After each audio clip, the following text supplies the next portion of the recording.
Თქვენთან შეხვედრის შემდეგ პრეზიდენტმა ტრამპმა თქვა, რომ შეურაცხყოფა მიაყენეთ მას, ვიცე-პრეზიდენტ ვენსს და მთელ ამერიკას ოვალურ ოფისში. თავად როგორ ფიქრობთ, ეს გააკეთეთ და როგორ ფიქრობთ, უნდა მოუხადოთ თუ არა ბოდიში პრეზიდენტ ტრამპს?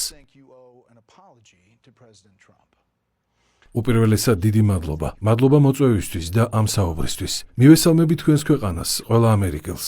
მე ამერიკელების მადლიერი ვარ ყოველგვარი დახმარებისთვის. თქვენ ძალზე ბევრი რამ გააკეთეთ ჩვენთვის.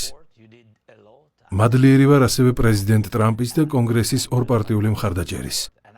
და მე ყოველთვის მადლიერი ვიქნები თქვენი ხალხის. თქვენ ძალიან დაგვეხმარეთ ომის დაწყების პირველივე დღეებიდან, რომელიც მესამე წელია გრძელდება. თქვენ გადარჩენაში დაგვეხმარეთ, ჩვენ სტრატეგიული პარტნიორები ვართ. ასეთ დაძაბულ დიალოგებშიც კი. და ვფიქრობ, გულწრფელები და ძალიან პირდაპირები უნდა ვიყოთ იმისათვის, რათა ერთმანეთს გავაგოთ.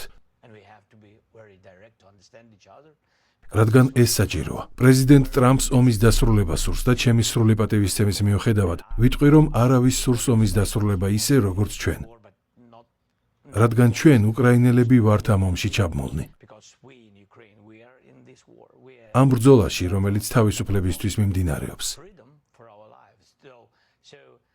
ასე რომ ვფიქრობ, ჩვენ ერთ მხარეს უნდა ვიყოთ და მე იმედი მაქვს, რომ პრეზიდენტი ტრამპი ჩვენ მხარესაა და ჩვენთანაა.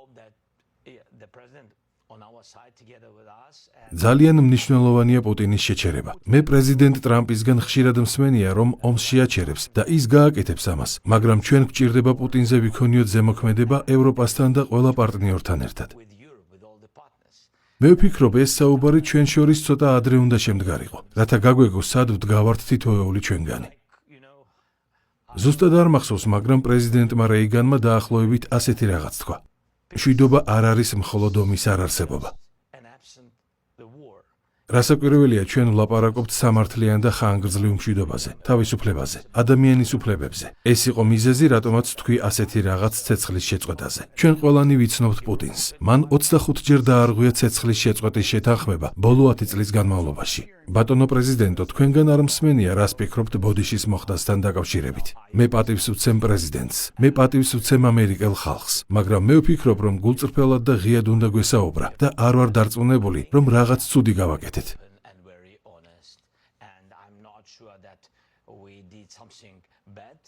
შეიძლება იყო რაღაც, რაც მედიის გარეშე უნდა განგვიხილა და ამას ვამბობ დემოკრატიისა და თავისუფალი მედიის სრული პატივისცემით, მაგრამ უნდა გვესმოდეს უკრაინისა და უკრაინელების პოზიცია. გამოიწერე და გაიგე ამბები ლიბერალური ცენზურის გარეშე.